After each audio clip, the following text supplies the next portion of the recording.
Hey, what's up everybody? This is Nathan, and today we will be reviewing the high-grade Gundam G-Self from Reconguista in G.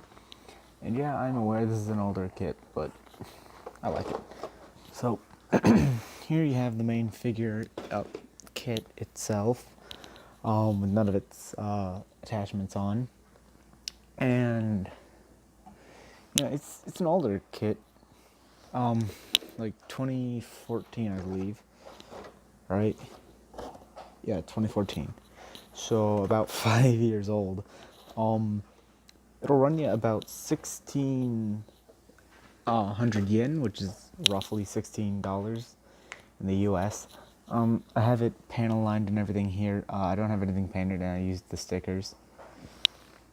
This head is mostly stickers. But as far as articulation goes, it's sort of disappointing, to be perfectly honest. For the shoulders, I mean, you got the polycap that swings out like that, which is fairly standard for most high grades. It's got a ball joint. You know, you can do what a ball joint can do, and you can actually get out pretty far with that bicep, which I really like. Some Gundams or Gunpla you can't really do that with.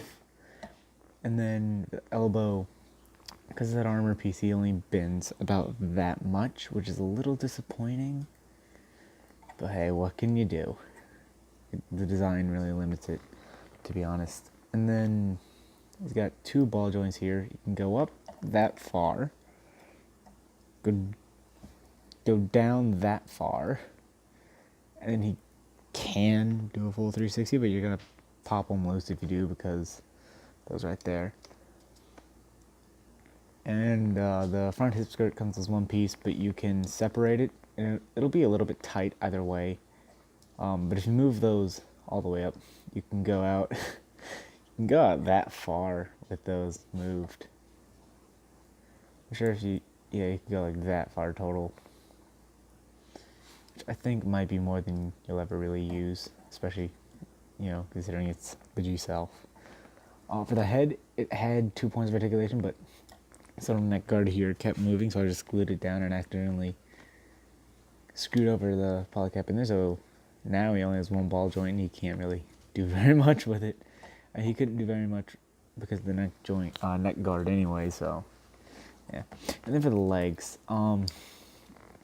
they did this, which they haven't done for kits since the very, very early 2000s.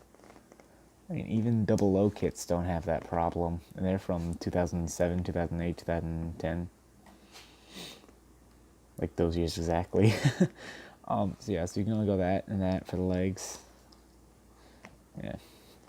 Which is kind of sad, but oh well. And then for the knee, you can get a pretty solid bend out of it, but like you can't really move the leg anywhere, so kind of pointless. And then, oh yeah, you can move it that far back, which is sad. And then move, his little hip thing doesn't let you move out, so and it doesn't really hinder this at all. It's the actual leg assembly that hinders it, so you can only move out that far. For the feet though, they're on a polycap. They can go out that far, go back that far, and they got a pretty good tilt, which is great. And then this is just held on by a single ball joint, which plugs into the polycap at the ankle. Yeah. As far as accessories go, though, he has 2 beam sabers. Yeah, which fit into his hands.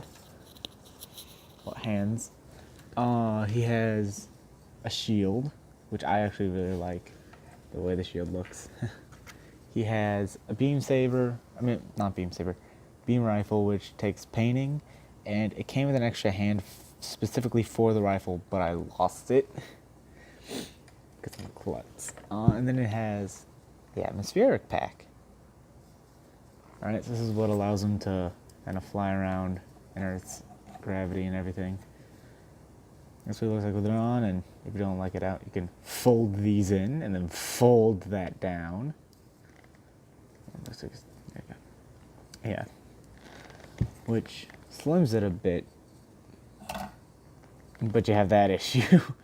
You have that issue regardless of if you have it folded out or folded in. Just as long as it's on his back, he's gonna have some weight issues. But yeah, these two parts right here, right on his chest, right here, those are where the beam sabers are supposed to store, but because it's a high grade, they couldn't really do that. So that kind of sucks. But let's get him as armored up as we can. So just get him like that, and there you go. He's as armored up as he is going to get. I mean, overall, I do like the look of the G-Self. I really do. I just think that Bandai kind of screwed this little guy over when they made him. But let's get in some size comparisons real quick. Just let me disassemble all of his weaponry. Okay, so there's the G-Self. I'm gonna have him off to the right here, right? And then next one, my first ever kit, the high-grade GM/GM from Gundam Build Fighters, GM's Counterattack, which I've already covered. Well, I haven't covered the anime, but I've covered the kit. You have the Gundam 00 Diver from Build Divers. I do really like the kit. And I'm just going to compare them to kits that I've already reviewed and then some other stuff. Then you have him next to the Transformers Titans Return Trigger Happy, which is a deluxe. He's a bit older, like 2017, I believe. And then you have a newer deluxe class, which is the War for Cybertron Siege Hound. They're roughly the same size. Then you have, like if you don't really have Gundam or you don't have Transformer stuff, if you're into Star Wars or whatever, got the Black Series Commander Wolf, who's quite a bit taller. And if you don't have that, and if you collect Marvel stuff instead, got the Marvel Legends Iron Man, the Studios, the Marvel Studios version. So it's one they released a couple months ago for the 10-year anniversary of the MCU. Cost me like $30. But yeah, that's kinda it for the G-Self. I mean, unless you wanna go through the runners and stuff, which I've kinda cannibalized some to make some homemade runners. Not runners, but stands. I mean, this instruction booklet is pretty simple. To be honest, there's nothing really special about it. Oh, right. Most of these blue stickers right here, and underneath the clear pieces, they will glow under black light. I wish I had a black light, but they glow under black light. But yeah, there are some areas where it didn't have stickers or anything that you need to paint. Like right here is supposed to be yellow, but didn't come with stickers for it, and my yellow paint doesn't like to work on any plastic whatsoever, which is total bullshit. But no, if you want to attach this guy to like an action base or whatever, he has the standard slot right there for, I believe it's an action base 2. But I believe everything after the action base 2 uses the same peg, if I'm not mistaken. I don't know, I don't own any action bases, but yeah, that's kind of it. So I'll see y'all in the next one.